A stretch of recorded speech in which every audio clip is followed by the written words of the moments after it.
Hello and welcome to my channel. This is When Art Met Cloth and my name is Jane. Welcome. I thought I would do another demo working on loose painting style again, but a different subject matter. So today I have, see on my board, I've chosen a free reference photo from Pixabay. Just wanted something that was reasonably simple but also had really high contrast, so I've got some pales, some mid-tones and some real dark tones here, just that I can do something reasonably expressive and not too realistic, but it would be a good basis, that picture. Okay, so the colours I've chosen my Daniel Smith watercolours today, purely because they granulate. If you don't know what that means, they tend to split out into their colours. If I hold this up to the camera, hopefully you can see it. Like that colour there is split into green and gold and sort of peachy colours, and this one here you can see the sort of mottling effect, and again another colour split here, and that just adds a bit of interest and texture. So the colours I've chosen to use, obviously you can use any paints, any colours, it doesn't really matter. You just want a range from light to dark and then a bit of mid-tone. So I've gone for quinacridone gold because it's a really bright, lovely sort of ochre yellow. Cascade green, one of my favourite colours purely because it splits like it does. Burnt sienna because I wanted a warm brown in there. And bloodstone genuine, which is basically a blacky colour, but it does split, which I like. Just one of the pinks from my palette, I can't remember exactly which one that is. And here I have shadow violet, which is a really pretty colour. Again, I'll hold it up to the camera. It sort of splits between indigo, lilac, purple and black, and is a really interesting colour. So those are the colours I have chosen. Right, so let's have a look at the picture and think about where we're going to start. Okay, I think I'm going to put the structure in first, so I'm going to go for some of my actually darker tones, but I've got my board on it, you probably can't see on the camera, but I've got it on just a slight angle so that when I add paint to it, gravity will help it move down and mix a bit. So I want it to be nice soft edges, so basically I need to wet the paper so that those edges bleed into each other and the colour gets the chance to move around the paper. I'm not wetting my house because obviously I want that fairly hard edged and white. The best way to get white paper is to leave the paper, so sorry, the best way to, I'll try that again, the best way to have white in your picture is to use the white of the paper, because you'll never get back to that bright colour again by applying paint. So if you can leave it so that it has no paint on it, that will appear really quite white in your picture. Okay, so it's reasonably warm in the room today, so it's drying quite quickly, so I'm going to have to get on with it. Right, so if I start with my bloodstone genuine, which is this paint here. Okay, so let's have a, you see how that's flaring out on the paper and making nice marks already. So I'm just looking at my picture and thinking about where is it darkest, where do I want that structure to come in. I'll put some more colours on in a minute. I'm using a flat brush because it's quite good for getting straight edges and interesting textures. You can use it upright or flat, just sort of indicating the line quickly, because you need to work fairly quickly, just indicating the line of those trees, and there's some individual ones down here. Quite dark behind the back of the house, using my flat brush to be able to get a nice straight line onto that cottage house. Don't know where this is. Norway maybe, I'm guessing, I don't know. Right, a bit more colour over here. Oh, I've gone over my edge. just gonna dampen that and pick that up because I've gone over where I wanted. I did a very, very simple drawing beforehand, but it is literally just the lines of the hills and little indication for the cottage. Okay, so let's think about some Cascade Green next. Love this colour, one of my favourites. It's named for the Cascade Mountains in America because the paints are an American brand. Okay, my paper's drying a bit, so I'm going to have to help it a bit with a bit of water. You never know how much it's going to move depending on how quickly it's going to dry, so I'm just adding a little bit more water to help me move things around. You see how that's splitting beautifully? Oh, Cascade Green, my fave. Right. This is just a fairly abstract stage. I'm just getting paint on the paper and then can refine it later. It's already beginning to give you the impression of trees and how that lovely background is soft with very little detail. So I've got a paint run here where the water has been quite wet and there's been a hard edge there. I actually quite like that. It's called a back run. It's not something you normally look for in painting, in fact quite the opposite. However, in a slightly more expressive painting, why not? No rules really, just let the paint move around and have fun with it really. That's a reasonable basis. Already you can sort of see it sort of vaguely looks like trees. Might want this top to be, oh, dirty brush, to be quite soft, so putting some more water on this top area and a little bit of pink. Don't want it too strong. It will be paler than you think because when you put it on damp paper it is further diluted, and watercolours dry slightly paler than they appear when you first put them on, so it will be paler than it looks at first impressions. Okay, that will do for a start.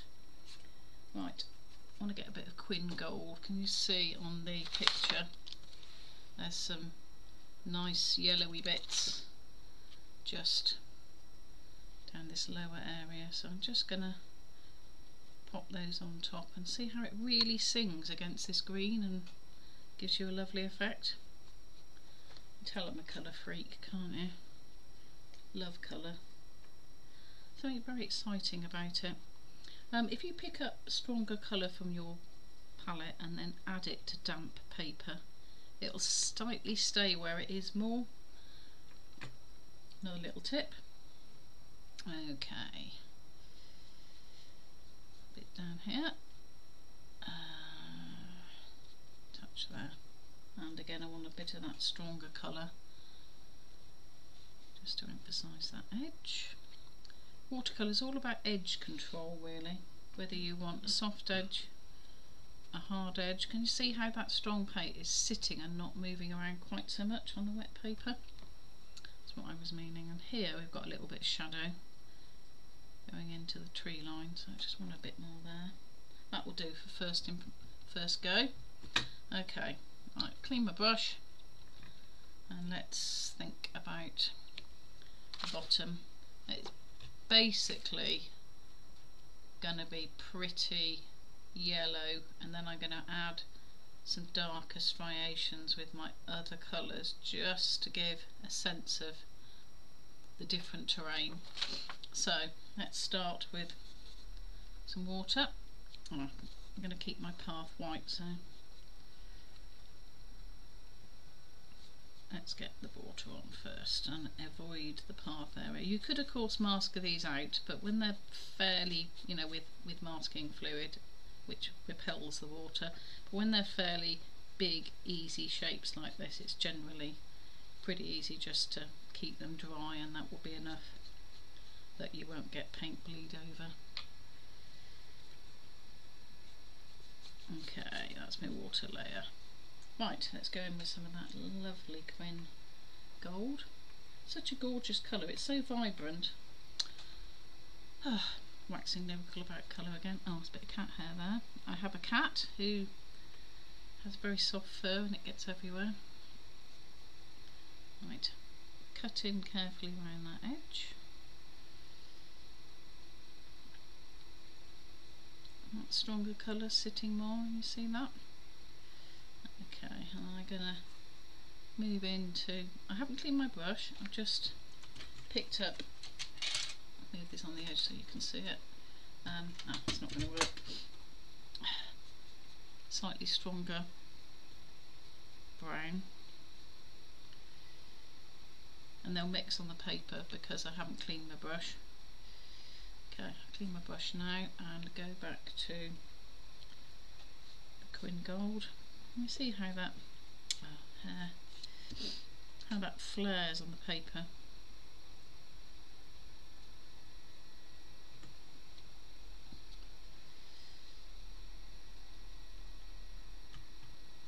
Getting my base layer on now. Always paint in layers in watercolour. Okay, I think that'll do. Right, what other colours do I want? It's not really green, so I'm going to go mix some of the colours on my palette, the browns and the darker tones,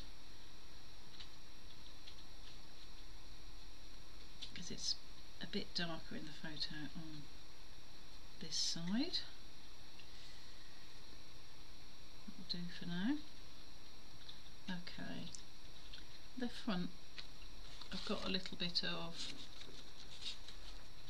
almost a green colour, so I'm going to mix a bit of my Quin Gold and the Cascade green together, and I'll end up with a slightly more mossy green.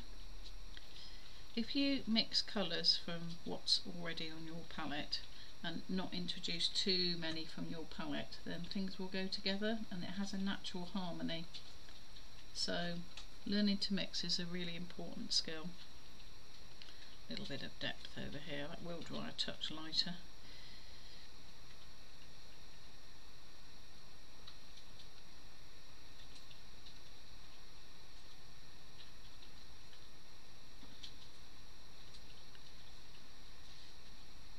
Okay, so when I want things to be a little bit softer, I'm just going to use a damp brush which I've just cleaned and just tickle the very edges and it will soften slightly. You need to keep cleaning your brush because it picks up pigment, which you don't want when you're just trying to soften edges. Okay, right, that will do for pass number 1. Drying quite a bit now on the back, so picked up the wrong colour. Okay, so let's pick up some of that Bloodstone Genuine. My paper is dry, so if I add paint to it, it will have quite hard edges. That looks a bit too much, so with a second brush, just going to slightly soften those edges, just make it look a little bit more natural. Okay, might move down to a slightly smaller brush now. Again, using a flat edge brush just because you almost can draw with them really. Okay, let's get back in with some of that Cascade green because that's lovely. Okay, so I'm just looking at my photo and thinking about where is it light, where is it dark, where do I need to soften, where do I want hard edges, keeping some of these bits that have just randomly happened that I just happen to like. That texture is always interesting. So just picking up colours, the colours from my palette, mixing them together on the paper. That's another little tip actually. Rather than feel that you have to mix everything in your palette, you can let the colours touch each other on the paper and mix, and then you'll get more variety and it won't look quite so flat and dead because it's mixing and they're tones that you're using throughout your painting, so they'll go together just look at the abstract shapes that have happened on your paper and see what you like, see what you want to leave. You don't have to follow the photograph exactly.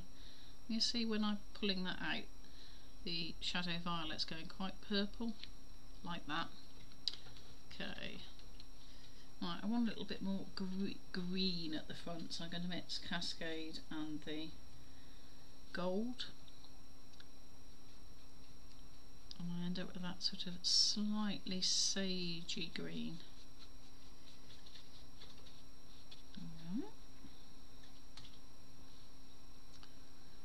If I was doing a studio painting, I would spend a lot more time carefully working on the layers, but for a demo that's not really possible. So this is a bit of a rough and a ready sort of painting, but hopefully it shows you the steps, which is the important thing. That's what I'm trying to convey, so that you can have a chance to play with it yourself. You don't have to paint quite this quickly. Okay, a bit more darkness down this edge. And back to my sagey green for behind the house. Okay. We see how on this edge it does look quite soft and sort of mist-like, but up here I just literally have white paper. Some of these edges are a little bit too hard for my taste, so I am just going to reanimate them. So damp brush, you want it damp, not sopping wet. If too much water, it doesn't work. You just want it slightly soft, and then keep cleaning it and you can soften those edges. Or add colour in my case, which I didn't want. Okay, so if that happens, tissue. There we go. Right.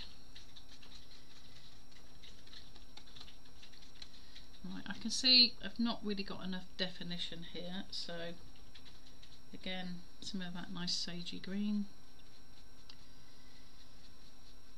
Indications of trees.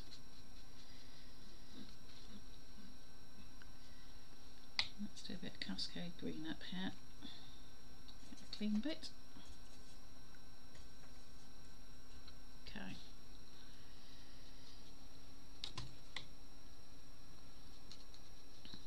So mixing my colours on the paper without necessarily cleaning my brush, so you end up with a variety of tones between the colours that you're working with. Quite like that. The more you dilute Cascade green, the more blue it goes. Yep, need a little bit more depth here, so back to my Bloodstone Genuine. Let's pop that in.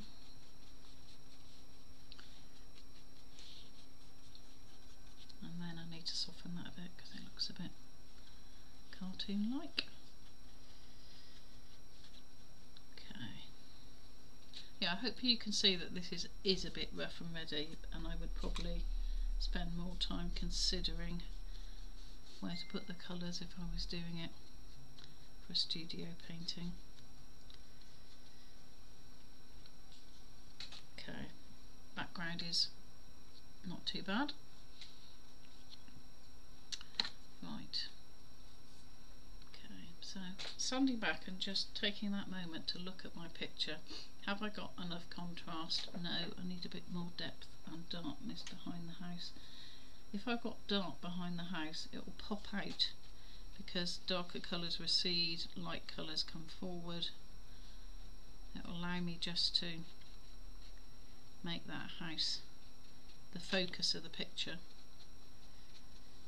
There, that's better. The line's not very straight. Just straighten that up. There we are. Okay, happy with that. Right, do I need any more detail on the front? Yes, I probably do. Keep my picture. So, another technique we can use is dry brush. So I'm picking up the paint, but I want the paint reasonably thick and strong. And I'm going to test that on a spare piece of paper. Too much paint on there at the moment. As it diminishes, and you see, I just get little, if I keep my brush fairly flat to the paper, and drag it, then I will get just the tops of the impressions of the paper caught, so you end up with like a mottled effect. Can you hear it scratch? It's when you know you're doing it right. Okay, so using a bit of dry brush technique, I want to get a little bit of the texture here. So nice and flat.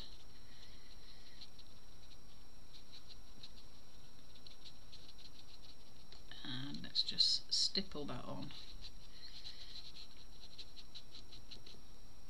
Pick up a bit more paint.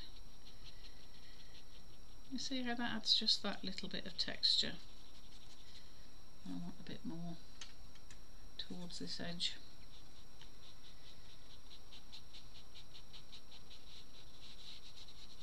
There we are. Could do with a little bit more colour here, so I'm just going to pick up some Quin Gold. This time it's not quite so strong, and I'm going to paint on dry paper, just mixing my colour, testing it on my spare paper. And I'm going to paint on dry paper, not quite so thick paint, and this is called a glaze, where you put a thin layer of paint over a dry area just to intensify the colour. You see how that's brightening it up a little bit? That's called glazing.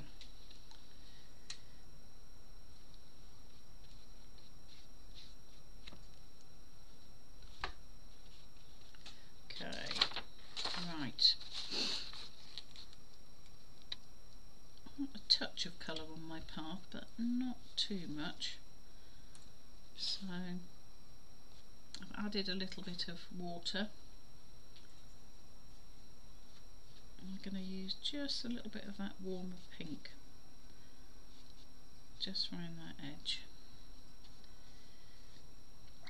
And I've got a bit of a hard line actually here, so damp brush and a tickle, and that goes. Okay, I need a bit of yellow here, just in front of, show you on the picture, just in front of that house there.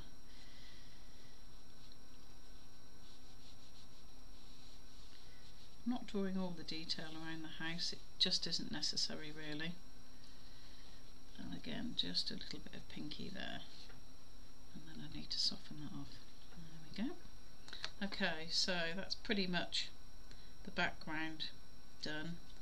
As I said, I would fiddle a bit more with this and finesse the details if it was a studio painting, but this will do. I think I need some texture over here. See that on the picture? Okay, so nice and flat.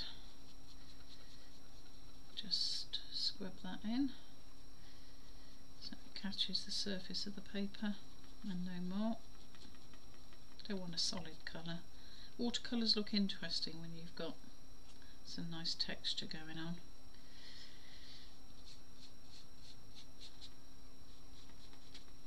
That's a little bit too hard up there, so I'm going to soften that.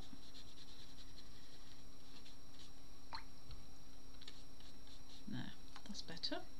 Again, I want a little bit more just on this edge. I'm going to pick up my shadow violet. I haven't used much of that down here. That is pretty much the darkest bits of the foreground here, so I can allow this to get a bit darker.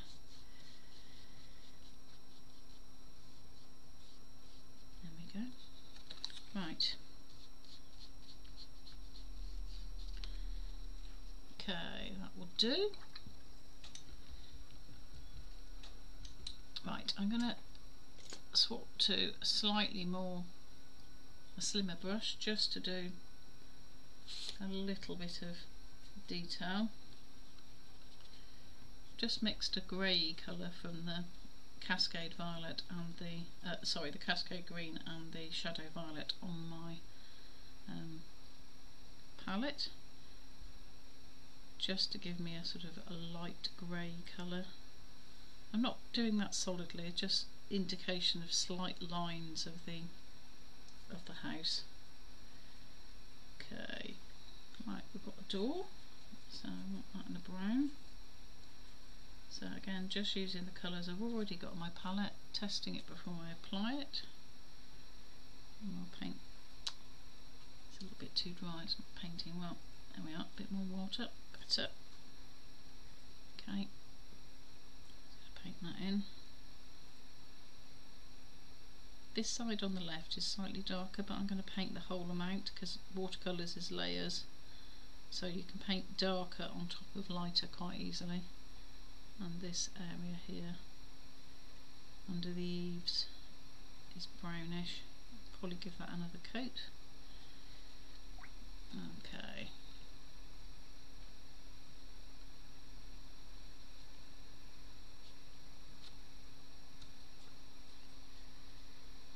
Right, so we've got a bit of a shadow onto the house here. Just show it onto the house, but it's actually quite a yellowy warm shadow, so I'm going to use my Quin Gold and a bit of sienna, and then maybe just a touch of the violet just to cool it down slightly, and then I end up with a shadow colour, but it is actually quite a warm version. Yeah.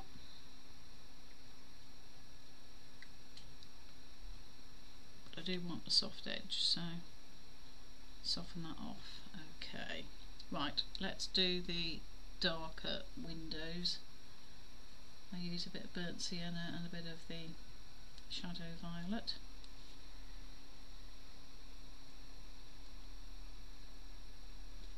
Just drawing these on with a brush. Don't want tons of detail.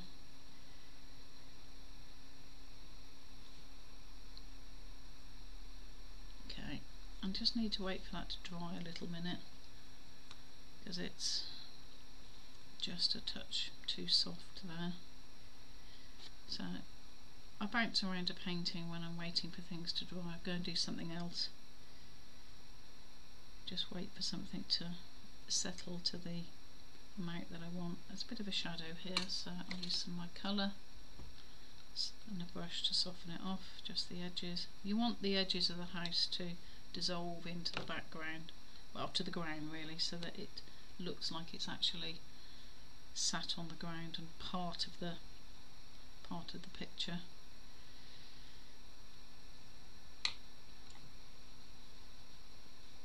Just looking at my picture and picking out the details that need a little bit of emphasis. That dark line underneath that eave, and here could be a bit darker.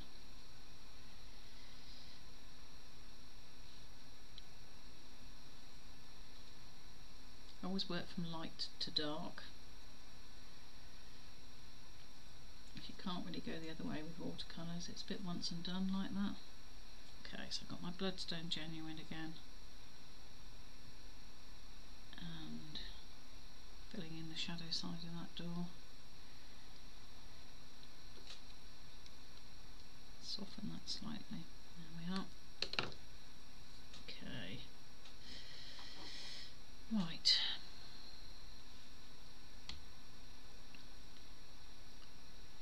Okay, there are a few more details that I probably would finesse if I was spending more time over it, but I think that's probably enough to show you the basics, and I hope that was useful. Thanks for watching. Thank you. See you soon, hopefully.